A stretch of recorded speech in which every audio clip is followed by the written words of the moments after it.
आणि होपफुली आता 2026 मध्ये हे जे कोणी प्लेयर्स आहेत, श्रेयस अय्यर म्हण किंवा हार्दिक पांड्या म्हण, हे आपल्याला दोन्ही व्हाईट बॉल फॉर्मॅटमध्ये दिसतील कन्सिस्टंटली.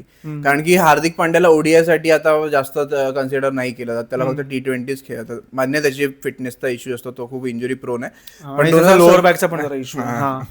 एवढं काय करतो यार आम्हाला नाही माहित, तुम्ही सांगा आम्हाला काय करतो ते. Sharma so Hardik Pandya hopefully ओडीआयच्या squad मध्ये पण आपल्याला कन्सिस्टंटली दिसेल. बुमराला सुद्धा कन्सिस्टंटली खेळवा माझ्या मते. बुमराला ते फक्त टेस्ट मध्ये इंडियात येऊन खेळतात. मला टेस्ट मध्ये तुम्ही बसवा त्याला इंडियात, टेस्ट मध्ये इंडियात बसवा द्या मी त्याला ऍज सच तुम्ही. कारण की तिथे जाऊन बाहेर जाऊन ओव्हरलोड होतो त्याच्यावर. तो इंडियात पण जास्त बॉलिंग करतो, मला काही यूज नाही करत स्पिनर्स आपल्याकडे. बरोबर. हा.